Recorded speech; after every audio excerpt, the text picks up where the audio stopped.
Bonjour à tous, c'est l'heure du Ridouche de Yitzhak Abramelel sur la paracha Toldot. La paracha commence par Eli Toldot Yitzhak, qu'on peut traduire par voici les descendants d'Yitzhak ou bien par voici les péripéties d'Yitzhak, car Toldot peut vouloir dire les deux. Et le verset continue Abraham au lit d'Yitzhak. Abraham a enfanté Yitzhak.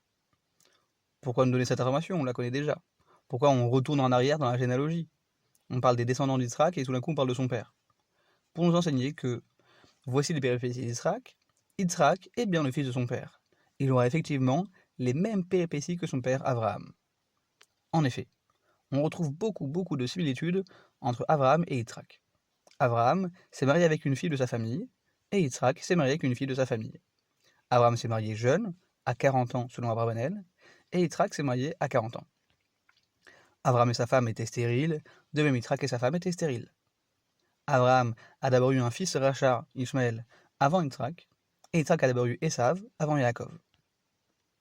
Abraham avait deux enfants donc, Ishmaël qui était un sauvage dans le désert, et Yitzhak un sage garçon étudiant la Torah, son nom d'Arjava. De même Yitzhak a eu un garçon chasseur et sauvage, Esav, et un Yaakov, un sage garçon étudiant la Torah. Abraham aimait son fils Ishmaël malgré ses défauts, et Yitzhak aimait son fils Esav malgré ses défauts.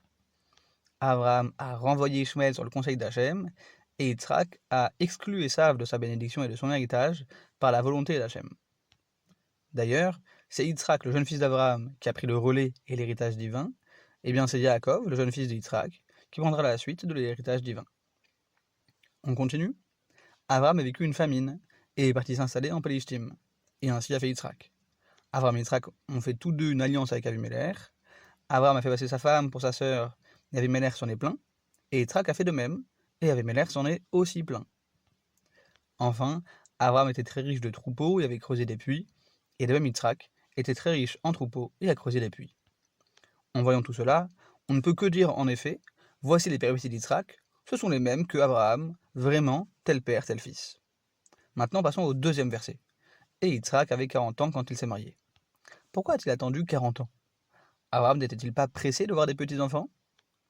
En réalité, Yitzhak a attendu d'atteindre une perfection suffisante pour se marier.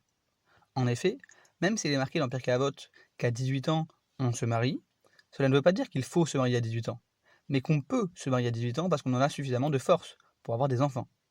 Parce qu'en réalité, quand quelqu'un se marie jeune, la femme peut détourner le cœur de jeune homme, l'affaiblir, comme on l'a vu avec Shimshon ou avec Shlomo Amelech, dont son cœur a été détourné par des femmes. D'ailleurs, en remontant même à la base, Adam Arishon a quand même dit « c'est la femme qui m'a donné du fruit ».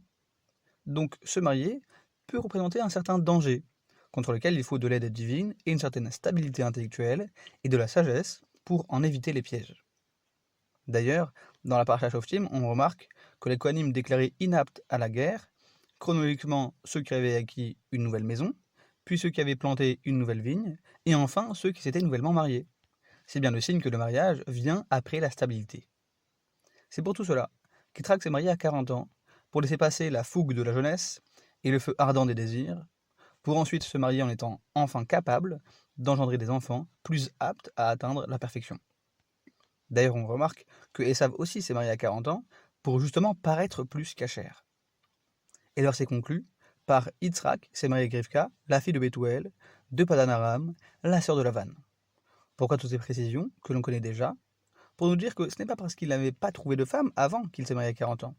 C'est juste qu'il a patienté volontairement, puis il a pris une fille de sa famille, de sa ville natale, et Minashamaïm, Yitzhak s'est marié avec la sœur de Lavan, pour que Yaakov puisse épouser ses cousines, selon le plan divin. Shabbat Shalom.